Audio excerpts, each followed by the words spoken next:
What if I told you that the cities we live in weren't just designed for convenience or beauty, but for control? That every street, building, and highway might have a deeper purpose, one that shapes how we move, where we live, and even how we think.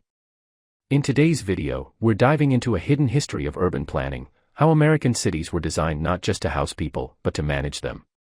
From grid systems that make it easier for authorities to track movement, to zoning laws that enforce segregation, and highways that divide entire communities, we'll explore how cities were built to keep power in the right hands. So, buckle up, because we're about to uncover the truth behind the structures that shape our lives. Many American cities were designed or redesigned in the 19th and 20th centuries using grid-based layouts, especially in newly developed or rapidly expanding urban areas. While grids are often praised for their efficiency and simplicity in navigation, they also serve a subtler function, facilitating control over space and movement. The straight, intersecting streets of a grid allow for long lines of sight, which benefits both surveillance, formal and informal, and law enforcement. From a single intersection, multiple streets are visible, making it easier for police patrols to monitor large areas without obstruction.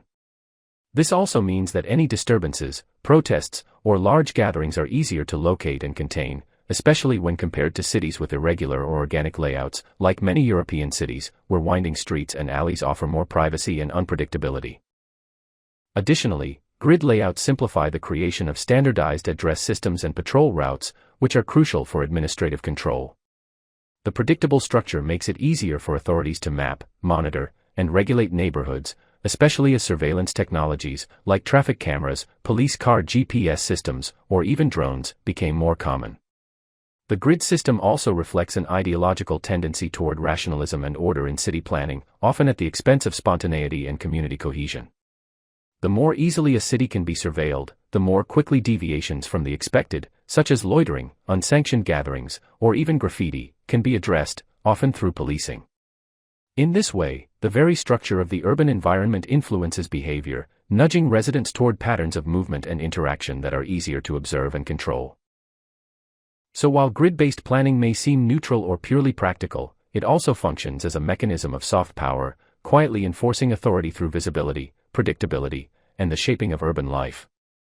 Zoning laws, rules that determine how land in a city can be used, are often presented as neutral tools of urban planning. In reality, however, they have frequently been used as instruments of social control, particularly in the American context, where they have played a significant role in reinforcing class and racial divisions. Originally introduced in the early 20th century to separate industrial and residential uses, zoning quickly became a way to control who could live where. For example, single-family zoning, which prohibits the construction of apartment buildings or multi-family homes, has been widely used to exclude lower-income residents from affluent neighborhoods. Since wealth in the U.S.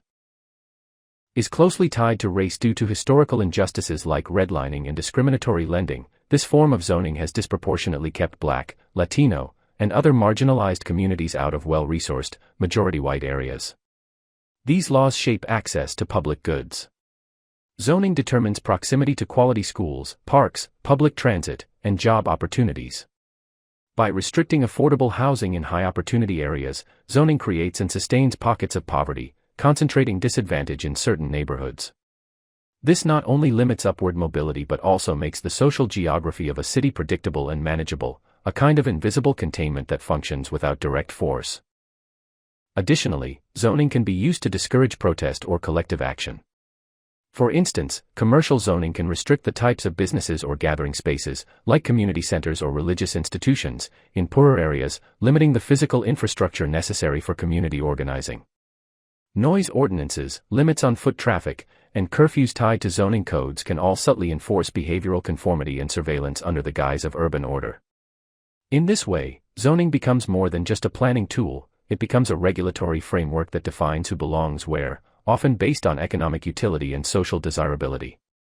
The result is a city that appears to operate through neutral rules, but in fact codifies and enforces inequality, making marginalized populations more visible, more vulnerable, and ultimately more controllable.